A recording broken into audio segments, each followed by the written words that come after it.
والصلاة والسلام على سید الانبیاء والمرسلین اما بعد فاعوذ باللہ من الشیطان الرجیم بسم اللہ الرحمن الرحیم ان عدۃ الشہور عند اللہ 12 شہرا فی کتاب اللہ یوم خلق السماوات والارض منها 4 حرم ذلك الدین القیم فلا تظلموا فیہن انفسکم وقاتلوا المشرکین کافۃ کما یقاتلونکم کافۃ واعلموا ان اللہ مع المتقین آمنت باللہ صدق اللہ العظیم وبلغنا رسولہ النبی الکریم ونحن على ذلك لمن الشاہدین والشاکرین والحمد للہ رب العالمین قال اللہ تبارک و تعالی فی شان حبیبہ صلی اللہ تعالی علیہ وآلہ وسلم مخبرا وآمرا ان اللہ وملائکتہ یصلون علی النبی یا ایہا الذین آمنوا صلوا علیہ وسلموا تسلیما درود پاک آواز بلند الصلاة والسلام علیک یا سیدی یا رسول اللہ وعلا آلک وصحابک یا حبیب اللہ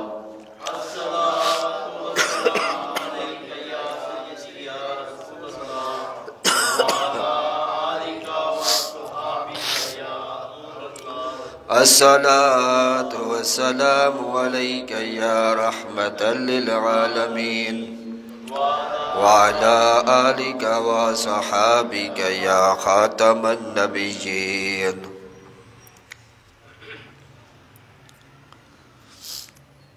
آج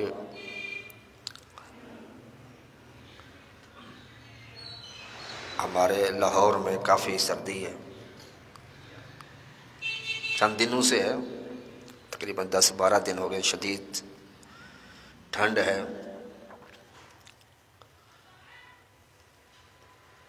اور حضور نبی کریم صلی اللہ تعالیٰ علیہ وآلہ وسلم نے سخت سردی اور سخت گرمی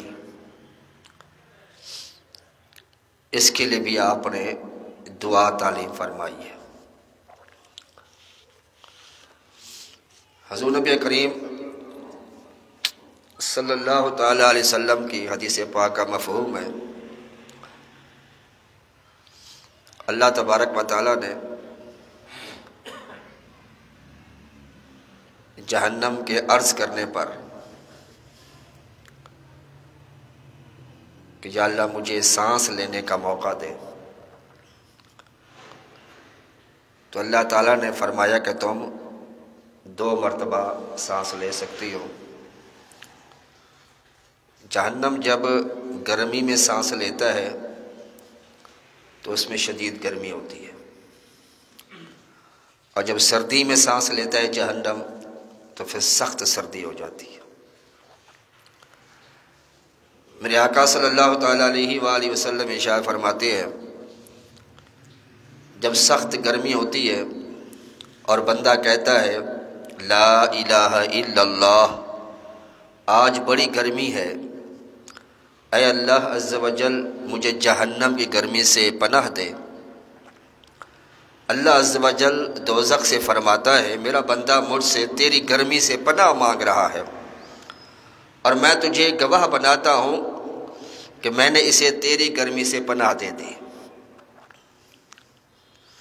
اور جب سخت سردی ہوتی ہے تو بندہ کہتا ہے لا الہ الا اللہ، آج کتنی سخت سردی ہے، اے اللہ عز و جل مجھے جہنم کے زمہریر سے بچا۔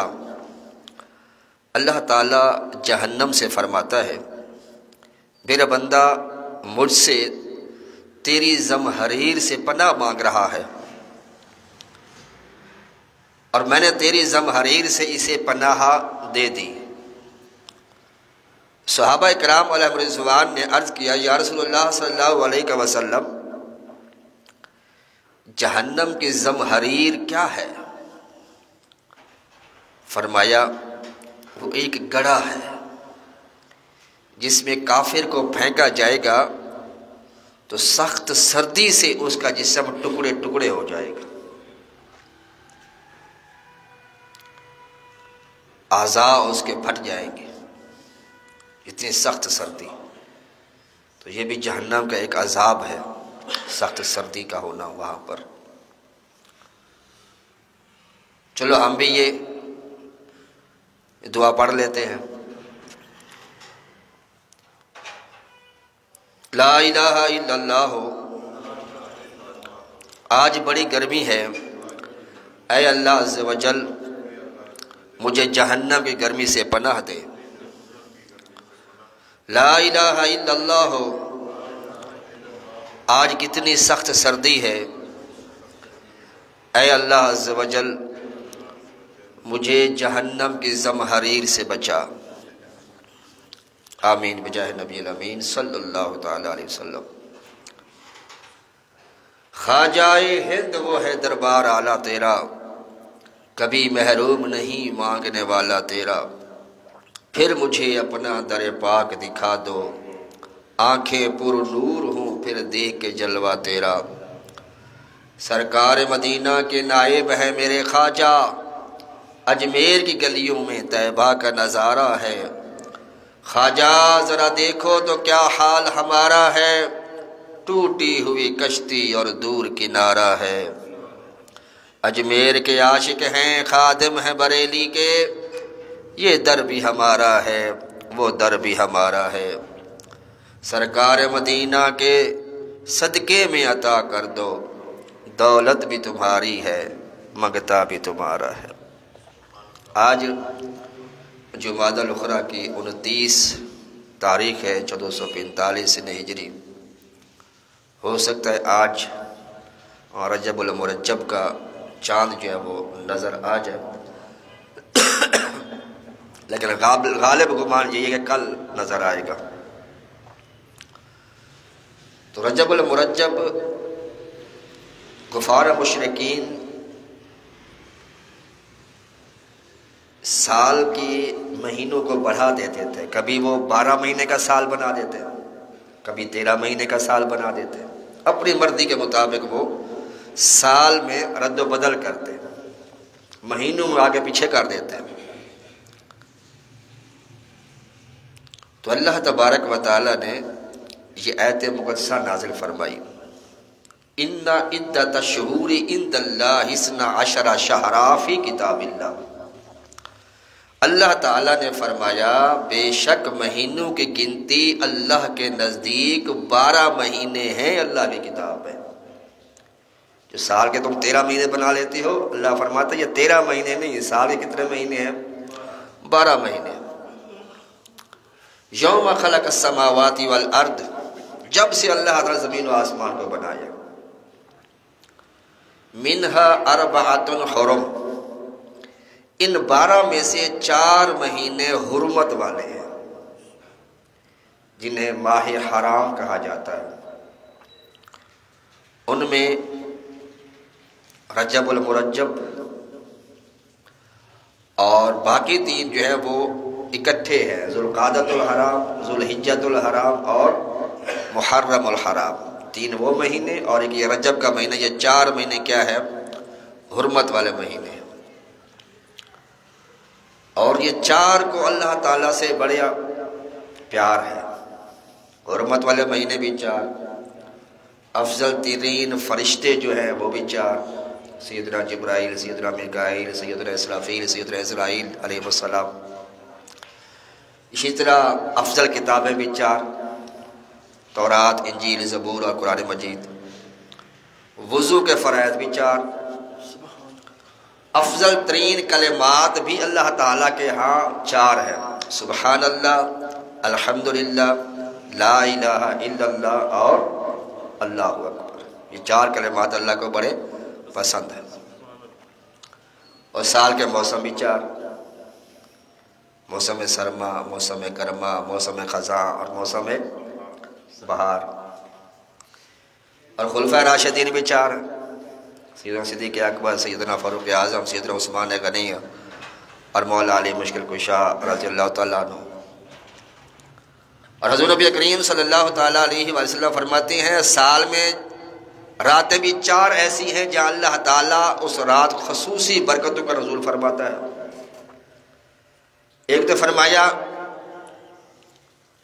عید الفطر کی رات، دوسری فرمایا عید الاضحیٰ کی رات، یعنی عیدین کی 2 راتیں، اور تیسری فرمایا شب برات، اور چوتھی رات ہے رجب المرجب کی پہلی رات، جو ممکنہ صورت میں آج ہو سکتی ہے، نہیں تو کل تو پکی ہے۔ تو ان 4 راتوں میں اللہ تعالیٰ خصوصی برکتوں کا، رحمتوں کا نزول فرماتا ہے، اور ہمیں اس کے اندر شب بیداری کا اہتمام کرنا چاہیے۔ اور یہ اچھا ایک طریقہ ہے کہ رجب میں بھی لوگ صلاۃ تسبیح ادا کرتے ہیں، اور اسی طرح شب برات کے موقع پر بھی صلاۃ تسبیح کا اہتمام ہوتا ہے، اور عیدین کے موقع پر تو لوگ اپنے اپنے کاموں میں مصروف ہوتے ہیں۔ تو یہ 4 راتیں بڑی افضل ہیں۔ اسلامی سال محرم سے شروع ہوتا ہے اور ذوالحجہ پر ختم ہوتا ہے۔ عیسوی سال جو ہوتا ہے، انگریزی سال جسے کہتے ہیں، وہ جنوری سے شروع ہوتا ہے اور دسمبر میں ختم ہوتا ہے۔ عیسوی سال کے 365 دن ہوتے ہیں، اور قمری سال کے یعنی اسلامی سال کے 355 دن ہوتے ہیں۔ آپ نے شاید کبھی غور کیا ہو، جو پچھلے سال رمضان شریف کا پہلا روزہ ہوتا ہے وہ اگلے سال اس سے کم از کم 10 دن پیچھے ہوتا ہے۔ پچھلے سال غالباً 23 مارچ کو پہلا روزہ تھا، غالباً 23 مارچ تھی، دیکھنا کہ آگے پیچھے نہ کرتے، کیونکہ اس مرتبہ 12 مارچ کو پہلا روزہ آ رہا ہے۔ بہرحال پہلے عربوں کے اندر سال نہیں تھا، یعنی گنتی سال کی نہیں ہوتی، یہ کون سا سال، جیسے یہ سال چل رہا ہے 2024 چل رہا ہے، اسلامی سال کے لحاظ سے دیکھ لیں 1445 سن چل رہا ہے، تو اس میں یہ سال نہیں تھا، مہینے تو تھے لیکن سال نہیں تھا۔ وہ کسی مخصوص بات کو، واقعوں کو اس سے منسوب کر دیتے، جیسے ہاتھی والا واقعہ ہوا، خانہ کعبہ شہید کرنے کے لیے جو ابراہہ لشکر لے کر آیا، تو اس کو لوگ عام الفیل کہتے تھے کہ ہاتھی والا سال۔ اسی طرح جب حضور نبی کریم صلی اللہ علیہ وسلم کے چچا حضرت ابو طالب اور حضور نبی کریم صلی اللہ علیہ وسلم کی پیاری زوجہ اور پہلی زوجہ سیدہ خدیجہ رضی اللہ تعالی عنہا کا وصال ہوا، اس سال کو عام الحزن کہتے تھے، یعنی غم والا سال۔ اسی لیے جب مکہ فتح ہوا اسے عام الفتح کہتے تھے، یعنی فتح والا سال۔ سیدنا فاروق اعظم رضی اللہ تعالی عنہ نے حضرت ابو موسیٰ اشعری رضی اللہ تعالی عنہ نے عرض کیا کہ چٹھی بھیجی گئی تو اس پہ شعبان لکھا ہوا تھا، سال تو تھا نہیں۔ پھر سوچ و بچار کی گئی کہ یہ کیسے معلوم ہوگا کہ یہ شعبان اس سال کا ہے یا پچھلے سال کا ہے یا اگلے سال کا شمار کیا جائے۔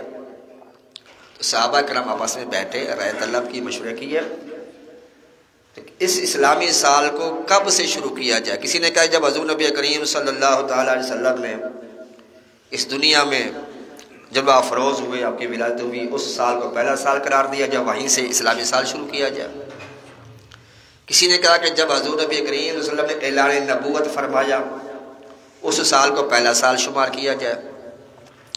کسی نے کہا کہ جب حضور نبی کریم صلی اللہ علیہ وسلم ہجرت کر کے مدینہ شریف تشریف لائے تو اس سال کو جو ہے وہ پہلا سال شمار کیا جائے۔ تو اس پہ زیادہ صحابہ کا اتفاق ہوا، اور پھر یہ ہجرت کے حساب سے اس سال کا، اسلامی سال کا فاروق اعظم نے آغاز کر دیا۔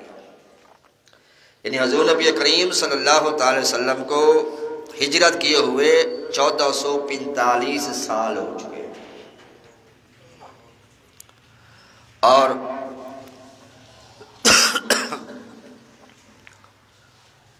رجب المرجب لطائف المعارف میں ہے کہ ماہ رجب ہوا کی طرح، ماہ شعبان بادل کی طرح، اور رمضان بارش کی طرح ہے۔ سال درخت کی مانند، رجب میں اس کے پتے نکلتے ہیں، شعبان میں شاخیں نکلتی ہیں، رمضان میں پھل توڑے جاتے ہیں۔ سیدنا فاروق اعظم رضی اللہ عنہ دیگر صحابہ کرام رجب المرجب میں عمرہ کرنا زیادہ پسند کرتے تھے۔ امام جلال الدین سیوطی رحمۃ اللہ علیہ فرماتے ہیں صحابہ کرام 7 دن تک وفات پا جانے والوں کی طرف سے صدقہ خیرات یعنی کھانا وغیرہ کھلایا کرتے تھے۔ تو رجب میں 3 حرف ہیں، را، جیم اور با۔ را سے مراد رحمت الہی، با سے مراد بر یعنی بھلائی، اور جیم سے مراد جرم، یعنی اللہ تعالیٰ اس ماہ مقدس کی برکت سے بندے کا جرم جو ہے وہ معاف فرما دیتا ہے۔ سیدنا صفوری رحمۃ اللہ علیہ فرماتے ہیں کہ رجب المرجب بیج بونے کا، شعبان المعظم آب پاشی کا، رمضان مبارک فصل کاٹنے کا مہینہ ہے۔ فرمایا کہ رجب جسم کو، شعبان المعظم دل کو، اور رمضان المبارک روح کو پاک کرتا ہے۔ حضور اکرم صلی اللہ تعالی وسلم نے ارشاد فرمایا رجب اللہ کا مہینہ ہے، شعبان المعظم میرا مہینہ ہے، اور رمضان المبارک میری امت کا مہینہ ہے۔ جب رجب شریف تشریف لاتا تو میرے آقا دعا کیا کرتے ہیں اللہم بارک لنا فی رجب و شعبان، اے اللہ ہمارے رجب میں بھی برکت دے، ہمارے شعبان میں بھی برکت دے، وبلغنا رمضان، اور ہمیں رمضان تک پہنچاؤ۔ ہمیں بھی چاہیے کہ ہم بھی یہ دعا پڑھ لیا کریں، آپ بھی پڑھ لیں اللہم بارک لنا فی رجب و شعبان وبلغنا رمضان۔ رجب دراصل ترجیب سے مشتق ہے جس کے معنی تعظیم اور تکریم۔ عرب لوگ اس مہینے کی بہت تعظیم کرتے تھے، لڑائی جھگڑے کو حرام سمجھتے تھے۔ اس مہینے کا ایک نام ہے اسم، بہرا۔ سیدی اعلیٰ حضرت فرماتے ہیں کہ یہ اس کا نام اسم بہرا اس وجہ سے ہے کہ یہ لوگوں کے گناہوں کو اس کی گواہی نہیں دے گا کہ میں نے اس کو گناہ کرتے ہوئے نہیں دیکھا، یعنی یہ مہینہ گناہوں پہ پردہ ڈالنے والا مہینہ ہے۔ حضور نبی کریم صلی اللہ تعالی علیہ وسلم نے ارشاد فرمایا جنت میں ایک نہر ہے جس کا نام رجب ہے، اس کا پانی دودھ سے زیادہ سفید، شہد سے زیادہ میٹھا، اور برف سے زیادہ ٹھنڈا ہے۔ اس نہر سے وہی پانی پیے گا جو اس مہینے روزہ رکھے گا۔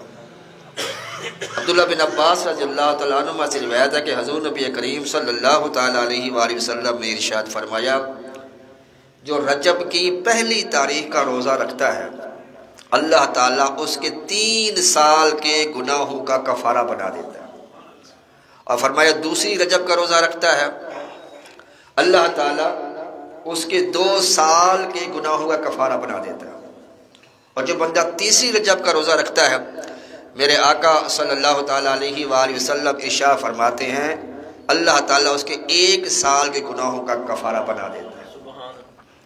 اور پھر جب روزہ رکھا ہے پورے مہینے میں 5ویں کا، 6ٹی کا، 7ویں کا، اس طرح رجب میں جس دن بھی روزہ رکھے گا وہ روزہ اس کے 1 مہینے کے گناہوں کا کفارہ بن جائے گا۔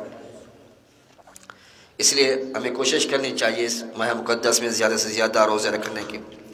اور فرمایا میرے آقا صلی اللہ تعالیٰ علیہ وآلہ وسلم نے جو بندہ رجب میں روزہ رکھتا ہے اس کے لیے جنت میں عظیم الشان محل تیار کیا جاتا ہے، اور فرمایا کہ جس نے ماہ حرام میں یعنی رجب کا مہینہ، ذوالقعدۃ الحرام، ذوالحجۃ الحرام اور محرم الحرام، یہ 4 حرمت والے مہینے ہیں، ان مہینوں میں سے جس نے 3 دن جمعرات، جمعہ اور ہفتہ کا روزہ رکھا اللہ تعالیٰ اس کے لیے 2 سال کی عبادت کا ثواب لکھ دیتا ہے۔ فرمایا کہ جو کوئی پہلی رجب کا روزہ رکھتا ہے جہنم کو اس سے اتنا دور کر دیا جاتا ہے جتنا زمین و آسمان کے درمیان فاصلہ ہے، اور یہ فاصلہ 500 سال تک بندہ تیز رفتار گھوڑے پہ سفر کرتا رہے پھر جا کے پہلے آسمان کا پہنچے گا۔ تو اتنا بندہ دور جہنم سے رکھا جائے گا جو اس میں روزہ رکھتا ہے، اور اللہ تعالیٰ ساری زمین کے برابر سونا خیرات کرنے کا ثواب عطا فرماتا ہے۔ فرمایا کہ جو بندہ 15 رجب کو 10 مرتبہ سورۃ الفاتحہ پڑھتا ہے اللہ تبارک و تعالیٰ اسے سونا خیرات کرنے کا ثواب عطا فرماتا ہے۔ جو 1 مرتبہ کل شریف پڑھے اللہ تعالیٰ اس کے 50 سال کے گناہ معاف فرما دیتا ہے۔ کتنا آسان سا وظیفہ۔ اس مہینے میں سورۃ الکہف، سورۃ یاسین، سورۃ حامیم، سجدہ، سورۃ دخان، سورۃ معارج پڑھنے کی بے شمار فضیلت ہے۔ جب یہ چاند نظر آتا ہے رجب کا تو ایک فرشتہ اعلان کرتا ہے، خوشخبری ہے اس کے لیے جو اس مہینے میں توبہ کرتا ہے، اپنے گناہوں کی اللہ سے معافی طلب کرتا ہے۔ ایک خاتون تھی بصرہ کے اندر، اس نے اپنے آخری وقت میں وصیت کی اپنے بچوں کو کہ میں مر جاؤں تو جن کپڑے پہن کر میں رجب میں عبادت کرتی تھی مجھے نیا کفن نہ پہنانا، وہی کپڑے پہنا کر مجھے دفن کرنا۔ اس کا انتقال ہو گیا۔ بیٹوں نے سوچا کہ ماں تھی، چلو اس نے محبت میں کہہ دیا پرانے کپڑوں میں کفن دینے کا، تو انہوں نے ایک اعلیٰ قسم کا کپڑا خریدا اور اس کو کفن دے دیا۔ دفنانے کے بعد جب گھر پہنچے تو یہ دیکھ کر حیران رہ گئے کہ جو کفن وہ اپنی ماں کو دے کے آئے تھے وہ کفن واپس ان کے گھر میں پہنچا ہوا تھا، اور جن کپڑوں کی وصیت اس خاتون نے کی تھی وہ کپڑے گھر سے غائب۔ بڑے حیران ہوئے۔ غیب سے بتایا گیا کہ جو بندہ یا بندی رجب میں ہماری عبادت کرتا ہے ہم اسے قبر میں غمگین نہیں رہنے دیتے، اس کی جو خواہش تھی ہم نے قبر کے اندر اسی خواہش کو پورا کر دیا۔ کیا فضیلت ہے رجب المرجب کی۔ میرے آقا صلی اللہ علیہ وسلم نے فرمایا کہ جو اس مہینے 7 روزے رکھے تو جہنم کے 7 دروازے اس کے لیے بند ہو جاتے ہیں۔ جو 8 روزے رکھے جنت کے 8 دروازے اس کے لیے کھل جاتے ہیں۔ رجب میں بے شمار عظیم واقعات ہوئے اور بڑے بڑے عظیم لوگوں کا وصال ہوا۔ رجب المرجب کے مہینے میں سیدہ حفصہ سرکار کی زوجہ مطہرہ، سیدہ میمونہ، یہ دونوں ام المومنین ہیں، ان کا وصال بھی رجب کے مہینے میں ہوا۔ امام جعفر صادق کا وصال بھی 15 رجب کے ہوا۔ سیدہ امیر معاویہ رضی اللہ تعالیٰ ان کا وصال بھی رجب کی 22 تاریخ کو ہوا۔ عمر بن عبدالعزیز رضی اللہ تعالیٰ عنہ ان کا وصال بھی 20 رجب المرجب کو ہوا۔ اسی طرح حضور خواجہ غریب نواز رحمۃ اللہ علیہ ان کا وصال بھی رجب کی 6 تاریخ کو ہوا، جن کے عرس کے حوالے سے چھٹی شریف کہا جاتا ہے۔ اور رجب کے مہینے میں ایک عظیم واقعہ رونما ہوا، کس کو پتہ ہے؟ رجب کے مہینے میں ایک بہت عظیم واقعہ رونما ہوا تھا، ہے کسی کو پتہ ہے؟ معراج شریف، 27ویں شب کو سرکار کی معراج شریف ہوئی۔ اللہ تعالیٰ نے اپنے محبوب کو اپنے پاس بلایا، قرب خاص سے نوازا، اور ایسا نوازا کہ اللہ نے خود کہا ما زاغ البصر وما طغى، میرا محبوبہ مجھے دیکھتا ہی رہا، دیکھتا رہا، آنکھ جھپکنا بھی بھول گیا، ٹک ٹکی لگا کے مجھے دیکھتا رہا، آنکھ پھری بھی نہیں، آنکھ جھپکی بھی نہیں، ما زاغ البصر وما طغى، اور حد سے آگے بڑھی بھی نہیں، اس میں کوئی معاذ اللہ بے ادبی کا شیبہ ہو۔ تو 27ویں شب کو سرکار دو عالم صلی اللہ علیہ وسلم کو عظیم معجزہ جو ہے وہ عطا کیا گیا۔ تو چھٹی شریف کے حوالے سے سیدنا خواجہ غریب نواز رحمۃ اللہ علیہ کا ذکر خیر، آپ والد کی طرف سے امام حسین اور والدہ کی طرف سے امام حسن سے آپ کا شجرہ نسب جو ہے وہ 12 واسطوں سے مل جاتا ہے، یعنی آپ حسنی حسینی سید ہیں، اسی لیے سید اعظم فرماتا ہے تیری نسل پاک میں ہے بچہ بچہ نور کا، تو ہے عین نور تیرا سب گھرانہ نور کا۔ آپ 14 رجب 537 ہجری کو سنجر کے علاقے پیر کے دن پیدا ہوئے۔ 15 سال کے ہوئے تو آپ کے والد صاحب کا انتقال ہو گیا۔ ترکا میں ایک باغ اور چکی چھوڑی تو خواجہ صاحب اپنے باغ کی رکھوالی کیا کرتے تھے۔ ایک بزرگ وہاں سے گزرے، ابراہیم کندوزی رحمۃ اللہ علیہ، وہ وہاں سے گزرے تو یہ بھی نوجوان تھے، 12 13 14 سال عمر ہوگی خواجہ صاحب کے۔ انہوں نے بزرگوں کا ادب کرنے والے تھے اور سید تھے ماشاءاللہ۔ دوڑے دوڑے گئے اور بزرگوں کا دست بوسی کی، سلام مصافحہ کیا، ہاتھوں کو چوما اور کہا حضور آپ بیٹھیں، تو ان کی خدمت میں جو ہے کچھ پھل وغیرہ باغ کا جو تھا ان کے پیش کیا تو بڑے خوش ہوئے۔ ابراہیم کندوزی رحمۃ اللہ علیہ نے اپنی جیب سے سوکھی روٹی کا ٹکڑا نکالا اور اس کو اپنے منہ میں چبایا، چبانے کے بعد تھوڑا سا خواجہ غریب نواز کے منہ میں ڈال دیا تو خواجہ صاحب فرماتے ہیں جو ہی وہ لقمہ میرے اندر گیا تو میرے اندر کی کایا ہی پلٹ گئی، دنیا کی محبت ہی ختم ہو گئی اور پھر میں انہی کا ہی رہ گیا۔ پھر علم دین کے حاصل کرنے میں چلا گیا اور پھر ایسا مقام آیا کہ یہ سرکار دو عالم صلی اللہ علیہ وسلم کی بارگاہ میں حاضر ہوئے اور سرکار صلی اللہ علیہ وسلم کے روضہ انور کے سامنے کھڑے ہو کر، جالیوں کے سامنے کھڑے ہو کر، اس وقت تو ہو سکتا ہے جالا نہ ہو لیکن سرکار کے چہرے کے سامنے مواجہ شریف سامنے کھڑے ہو کر یہ کہا الصلاۃ والسلام علیک یا سید المرسلین۔ تو قبر انور سے میرے آقا صلی اللہ علیہ وسلم نے جواب دیا وعلیک السلام یا کتب المشائخ۔ پھر حضور نبی کریم صلی اللہ تعالی علیہ وسلم نے ان کی ڈیوٹی ہو جائے وہ ہندوستان کی طرف، کہ ہند کی طرف جاؤ اور وہاں پر اسلام کی دعوت دو۔ تو خواجہ غریب نواز رحمۃ اللہ علیہ آتے ہوئے پھر آپ غوث پاک رضی اللہ عنہ کی بارگاہ میں بھی حاضر ہوئے۔ پھر خراسان کے علاقے میں آپ مراقبہ فرما رہے تھے اور غوث پاک رضی اللہ عنہ اعلان فرمایا قدمی حاضی علی رقبۃ کل ولی اللہ، میرا یہ قدم ہر ولی کی گردن پر ہے۔ جب غوث پاک نے اعلان فرمایا تو آپ اس مراقبے میں تھے خواجہ غریب نواز، لیکن غوث پاک کی کرامات کی دنیا میں جہاں کہیں بھی اولیاء تھے سب تک آپ کی آواز پہنچی اور سب نے آواز کو سنا اور سب نے اپنا سر تسلیم خم کیا۔ خواجہ غریب نواز نے فوراً اپنی گردن سر جھکا کے کہا یا غوث اعظم رضی اللہ تعالی عنہ، آپ کا قدم نہ صرف میری گردن پر بلکہ آپ کا قدم میرے سر پر بھی ہے، میری آنکھوں پر بھی آپ کا قدم ہے۔ یہ دل یہ جگر یہ آنکھیں یہ سر ہے، جہاں چاہے رکھو قدم غوث اعظم۔ تو خواجہ غریب نواز غوث پاک کی بارگاہ میں حاضر ہوئے ہند آتے ہوئے تو غوث پاک نے پھر ان کو وصیت کی نصیحت کی کہ جا تو رہے ہو ہندوستان میں، تو راستے میں ایک شیر بھی ہے، آرام کر رہا ہے، ذرا وہاں سے دھیان سے گزرنا۔ اور شیر کون ہے؟ ہمارے دادا صاحب رحمۃ اللہ علیہ۔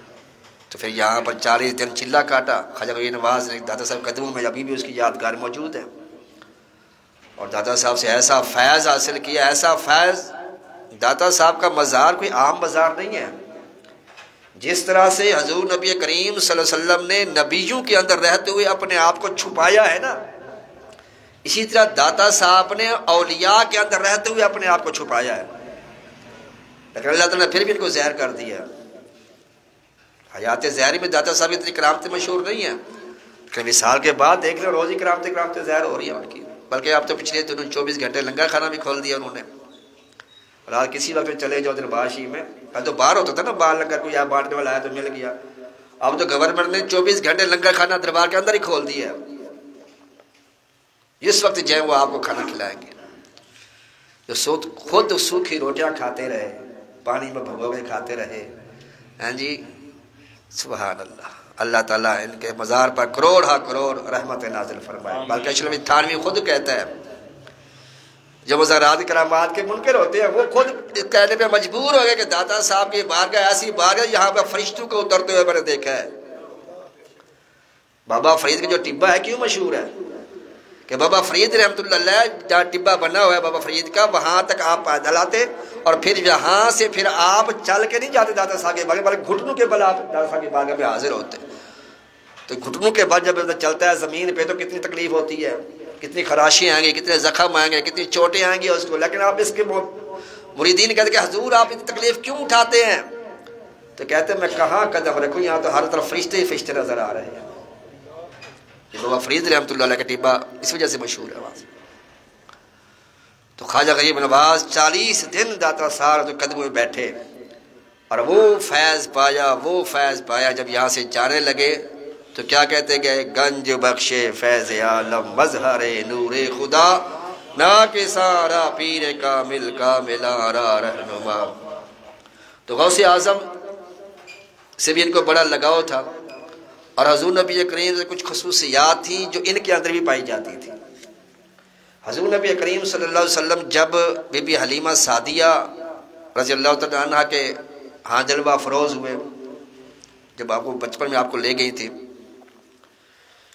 تو سرکار دو عالم سیدھی طرف سے دودھ پیتے تھے، بائیں طرف سے دودھ نہیں پیتے تھے. سیدھا حلیمہ سعدیہ، کیونکہ آپ کو پتا تھا کہ حلیمہ کا ایک اور بیٹا بھی ہے، تو اس بیٹے کے لیے یعنی اپنے رضائی بھائی کے لیے میرے آقا دودھ جو اس کے لیے چھوڑ دیتے تھے. اسی لیے تو اعلیٰ حضرت فرماتے ہیں کہ بھائیوں کے لیے ترک پستہ کریں، بھائیوں کے لیے ترک پستہ کریں، دودھ پیتوں کی نسبت پہ لاکھوں سلام. میرے آقا اس وقت بھی آپ بچپن کے عالم میں ہیں تو دودھ پینے میں بھی آپ انصاف فرمایا کریں. اس لیے خواجہ غریب نواز آپ کے گھر میں کوئی کنیز کوئی ایسی عورت آتی جو اپنے بچے کو دودھ نہ پلا سکتی تو ان کی والدہ فرماتے ہیں، خواجہ صاحب کی والدہ فرماتی ہیں کہ یہ مجھے اس طرح سے دیکھتے کہ جیسے یہ مجھے کہتے کہ امی جان دوسری طرف سے اس بچے کو دودھ پلا دو، اس کی ماں کام میں مصروف ہے، یہ بچہ دودھ کی وجہ سے رو رہا ہے، لہٰذا اس کو دودھ پلا دو. خواجہ صاحب دوسری طرف دودھ نہیں پیتے تھے. اسی طرح ایک علاقے کا گورنر تھا، اس نے ٹیکس لگا دیا. ایک غریب کسان ان کی بارگاہ میں حاضر ہوا اور وہ مرید تھا خواجہ غریب نواز کا کہ خواجہ صاحب وہ آپ کا فلاں علاقے سے میں آیا ہوں، وہاں کا جو گورنر ہے وہ آپ کا مرید ہے، اسے ٹیکس لگایا تو میں وہ دے نہیں سکتا، یکمشت یا تو معاف کرا دیں یا کوئی قسطیں وغیرہ کروا دیں اس کی. تو خواجہ غریب نواز اس کے ساتھ چل پڑے. کئی میل کا فاصلہ تھا، پیدل چلتے رہے پہنچے شہر میں، پتہ لگ گیا کہ خواجہ صاحب آ رہے ہیں. ہجوم اکٹھا ہو گیا. جو گورنر تھا اس میں میرے شیخ طریقہ پھر میرے مرشد آ رہے ہیں، وہ بھاگے وہ محل سے باہر آیا. حضور آپ کیسے؟ مجھے اطلاع دی ہوتی. اس نے کہا کہ یہ کسان ہے تو اس کا تو ٹیکس لگایا تو اس کو کہ حضور صرف آپ پیغام پہنچا دیتے ہیں، اس کا کام ہو جاتا تھا، تو آپ خود کیوں آئے؟ اتنی تکلیف آپ نے اٹھائی. تو خواجہ صاحب نے فرمایا مجھے پتہ ہے، میں کہتا تو مان لیتا، اس کو معاف بھی کر دیتا، لیکن یہ جو جتنے میل میں اس کے ساتھ چل کے آئی ہوں، جو اس کے دل میں خوشی داخل ہوئی ہے کہ یہ خواجہ صاحب میرے ساتھ جا رہے ہیں، تو وہ خوشی اس کو کبھی حاصل نہ ہوتی. کام ہو جاتا لیکن اس کے دل میں وہ خوشی داخل نہ ہوتی. میرے آقا فرماتے جو بندہ کسی مومن کے دل میں خوشی شریعت کے دائرے میں رہتے ہوئے داخل کرنا 60 سال کی عبادت سے بہتر ہے. خوشی داخل کرنے کا اتنا اجر ہے. اور جو کسی کے دل کے اندر رنج تکلیف پہنچائے گا اس کا کیا اثر ہوگا؟ سید عائشہ صدیقہ کی حدیث سنی ہے نا کہ سید عائشہ صدیقہ فرماتے ہیں کہ میں تو سرکار دو عالم صلی اللہ علیہ وسلم دریا رحمت جوش میں ہے اور آپ صلی اللہ علیہ وسلم فرمایا کہ عائشہ مانگو کیا مانگتی ہو. بعض کیفیت و بعض اوقات وقت ایسا ہوتا ہے کہ بندہ موج میں آ جاتا ہے. تو سرکار فرمایا عائشہ مانگو. دیکھا کہ دریا رحمت جوش میں ہے تو کہ یا رسول اللہ پھر اپنے بابا جان سے مشورہ کر لوں. صدیق اکبر سے فرمایا جاؤ مشورہ کرو. وہ گئیں اور مشورہ کیا. بابا جان سرکار کا دریا رحمت جوش میں آقا نے فرمایا مانگو کیا مانگو مشورہ دیں. فرمایا بیٹی جاؤ سرکار سے پوچھو عرض کرو یا رسول اللہ جو معراج کی رات آپ کی رب کی درمیان راز و نیاز کی باتیں ہوئی تھی اس میں سے ایک بات مجھے بتا دو. جب آقا بتایا تو پھر مجھے بھی آ کے بتانا. وہ گئی سرکار سے عرض کیا یا رسول اللہ معراج کی رات جو آپ کی راز و نیاز کی ما اوحا الی عبدہ ما اوحا. اللہ فرماتا ہے میں نے اپنے بندے کی طرف وحی کی. کیا وحی کی تمہیں کیا بتاؤں؟ ما اوحا الی عبدہ ما اوحا وما رمیت اذ رمیت ولکن اللہ رمی. تو راز و نیاز کی بات جو تھی وہ ان میں سے ایک راز کی بات بتاتے تھے. جب سنا میرے آقا تو آپ تبسم فرمایا آپ نے. میرے آقا نے علماء مفسرین فرماتے ہیں محدثین کے سرکار نے تبسم کس وجہ سے فرمایا؟ ہو سکتا ہے اس وجہ تبسم کیا ہو کہ میرے یار غار نے مشورہ بھی دیا ہے تو کتنا پیارا مشورہ دیا ہے، یعنی مجھ سے مانگا بھی ہے تو علم مانگا ہے، اور دوسرا یہ اس وجہ سے بھی مسکرایا ہوں گے کہ مجھ سے بات کون سی پوچھتے ہیں جو راز کی بات ہے، جب ان کو بتا دی پھر وہ راز تو راز نہیں رہے گا۔ بہرحال سرکار وعدہ فرما چکے تھے، تو میرے آقا صلی اللہ علیہ وسلم فرمایا کہ اے عائشہ، معراج کی رات اللہ سے میری بڑی باتیں ہوئیں، بڑی باتیں ہوئیں اللہ تعالیٰ سے۔ حالانکہ پہلے شریعتوں میں جب بندہ ناپاک ہوتا تھا، کپڑا ناپاک چیز ہوتی اس کو کاٹ دیا جاتا تھا، انگلی ناپاک ہو گیا اس کو کاٹنے کا حکم تھا، بندہ ناپاک ہو گیا اس کو 7 مرتبہ غسل کرنا ہوتا تھا، 7 مرتبہ اس کو نہانا ہوتا تھا۔ اللہ کی بارگاہ میں جب معراج کی رات میرے آقا حاضر ہوئے تو اللہ سے عرض کیا، یا رب العزت میری امت تو بڑی کمزور ہے، وہ اتنا بوجھ کیسے اٹھائے گی؟ تو پھر اللہ نے فرمایا کہ محبوب وہ 1 مرتبہ غسل کریں گے تو ان کا 7 کے برابر ہو جائے گا۔ سبحان اللہ۔ ان کو اعضاء کاٹنے کی ضرورت نہیں ہے، کوئی حصہ ناپاک ہو جائے پاک پانی سے پاک کرے گا تو اس کو بھی میں پاک کر دوں گا، اور کئی نوازشیں اللہ نے عطا سرکار کو عطا فرمائی۔ تو راز کی بات یہ کہ اچھا اللہ تعالیٰ نے فرمایا کہ محبوب تمہاری امت میں سے کوئی بندہ اگر کسی کا دل جوڑے گا، کسی کے دل میں خوشی داخل کرے گا، اے میرے محبوب میرا تجھ سے وعدہ جتنا بڑا بھی گناہ گار ہوگا میں اس کی بخشش فرما دوں گا۔ سبحان اللہ۔ سید عائشہ صدیقہ نے یہ سنا تو بڑی خوش ہوئی، اچھا یہ راز کی بات جا کے صدیق اکبر کو بتائی کہ آقا نے فرمایا ہے کہ اللہ نے معراج کی رات کہا کہ محبوب جتنا بڑے سے بڑا بھی گناہ گار ہوگا اگر وہ کسی مومن کے دل میں خوشی داخل کرے تو محبوب میں اس کو بغیر حساب کتاب کے جنت عطا کر دوں گا۔ جب یہ سنا تو صدیق اکبر رونے لگے۔ سید عائشہ صدیقہ نے کہا بابا جان یہ تو خوشی کی بات ہے، آپ رو رہے ہیں؟ تو صدیق اکبر جن کے بارے میں آقا فرمایا ارحم امتی بی امتی ابی بکر، میرے آقا فرماتے ہیں میری امت میں سب سے زیادہ رحیم و کریم ہے تو وہ صدیق اکبر ہے۔ صدیق اکبر سے کہا بابا جان آپ کی خوشی کی بات ہے آپ رو رہے ہیں؟ فرمایا بیٹی تو نے تصویر کا ایک رخ دیکھا ہے، دوسرا رخ نہیں دیکھا، یہ تو نے سن لیا کہ جو خوشی داخل کرے گا اس کا مقام سیدھا جنت میں، اور جو جس کسی کا دل توڑے گا، جو جس کے دل کو تکلیف پہنچائے گا اس کا مقام کیا ہوگا؟ مجھے تو اس کی فکر پڑ گئی ہے۔ اس لیے میرے آقا فرماتے ارحم امتی بی امتی ابی بکر، سب سے زیادہ رحیم و کریم میری امت کے ساتھ وہ صدیق اکبر ہے۔ میرے آقا فرماتے ہیں صدیق اکبر کل بروز قیامت نبیوں جیسی شفاعت کریں گے، گنہگاروں کو جنت میں داخل فرما کے صدیق اکبر رضی اللہ تعالیٰ عنہ۔ بلکہ میرے آقا صلی اللہ تعالیٰ علیہ وسلم فرماتے ہیں کہ صحابہ کرام بیٹھے ہوئے تو میرے آقا نے صدیق اکبر کا مہینہ ویسے بھی چل رہا ہے، ہو سکتا ہے آخری ترین 29 ہے آج، تو میرے آقا نے فرمایا کہ جنت میں ایک شخص جائے گا تو فرشتے ادھر سے ویلکم کریں گے، خوش آمدید، مرحبا مرحبا مرحبا کی صدائیں لگ جائیں گی۔ تو صحابہ کرام نے جب سنا تو بڑے خوش ہوئے کہ کتنا خوش نصیب ہوگا جس کو فرشتے مرحبا مرحبا کہیں گے۔ حالانکہ ہر جنتی کو مرحبا کہیں گے لیکن وہ خصوصیت کے ساتھ، اہتمام کے خصوصی پروٹوکول کے ساتھ اس کو ویلکم کریں گے۔ جیسے مہمان تو مجلس میں آتے ہیں استقبال بھی ان کا اچھا ہوتا ہے، لیکن خاص مہمان خصوصی ہوتا ہے اس کا ذرا زیادہ پروٹوکول کے ساتھ اس کا اہتمام کیا جاتا ہے۔ بہرحال میرا آقا فرماتا ہے اس شخص کا وہ فرشتے جو ہیں بڑے خصوصی اہتمام کے ساتھ اس سے استقبال کریں گے، اور مرحبا مرحبا کی جنت میں صدائیں بلند ہوں گی۔ صدیق اکبر کھڑے ہوئے، یا رسول اللہ کیا ہم اس بندے کو دیکھیں گے؟ کیا ہم اس شخص کو دیکھیں گے جس کو یہ مقام حاصل ہوگا؟ میرے آقا نے فرمایا وہ تم ہی تو ہوگے، اے صدیق وہ تم ہی تو ہوگے۔ اللہ میں فرمایا سب سے پہلے صدیق اکبر جنت میں داخل کیے جائیں گے۔ تو بات یہ کہہ رہا تھا کہ مومن کے دل میں خوشی داخل کرنا 60 برس کی عبادت سے بھی افضل اور اعلیٰ ہے، اور ہمارے بزرگوں کا یہی طریقہ رہا ہے۔ کہتے ہیں کہ اگر تم نیکی نہیں کر سکتے تو کسی کا دل بھی نہ توڑو۔ بلکہ پچھلے دنوں میں نے کسی سے سنا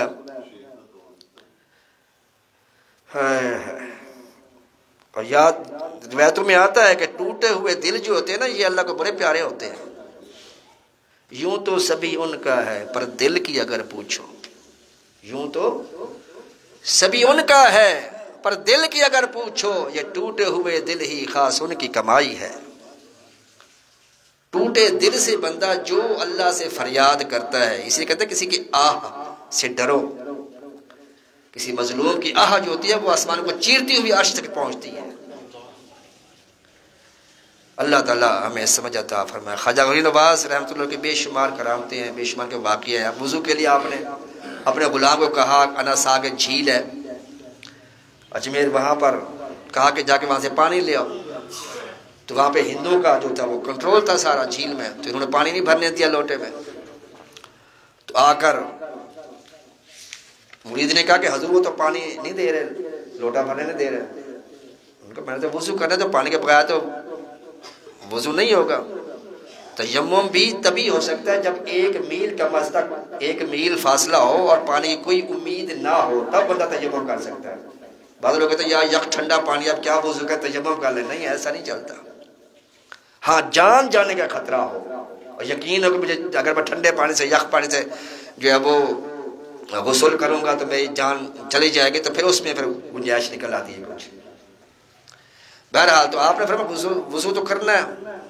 فرمایا کہ پھر جاؤ. پھر گیا کہ ہمارے بابا جی نے وضو کرنا ہے. تو وہ ہندو تھے، وہ کہاں بات ماننے والے تھے. نا ساگے جھیل کے مالک نے کہا یہ راجا نے منع کیا، کوئی موسلے کو موسلا کہتے تھے، منع کر دیا. تو خواجہ صاحب کو جلال آیا. فرمایا جاؤ اور اس جھیل سے کہو، اس جھیل کے پانی سے کہو کہ اس لوٹے کے اندر آ جا. وہ غلام گیا اور جا کر اس جھیل سے کہا تو ساری جھیل کا پانی اس لوٹے کے اندر سما گیا. جس کو ہم محاورتاً کہتے ہیں کیا، کوزے میں دریا کو بند کرنا. یہ اللہ کے ولی کے اندر طاقت ہے. تو محاورہ یہ کہ کوزے میں کہاں دریا بند ہو سکتا ہے، لیکن ایک محاورہ ہے. لیکن اللہ کے ولی کی یہ طاقت ہوتی ہے کہ جو ہمارے لیے محاورہ ہوتا ہے، جو ناممکن ہوتا ہے وہ اس کو بھی ممکن بنا دیتے ہیں. ہمارے لیے تیر ہم نے چھوڑ دیا، تیر چلا گیا تو واپس نہیں آ سکتا، لیکن اللہ کے ولی کے اندر یہ طاقت ہوتی ہے، وہ تیر نکلا ہوا واپس لا سکتے ہیں.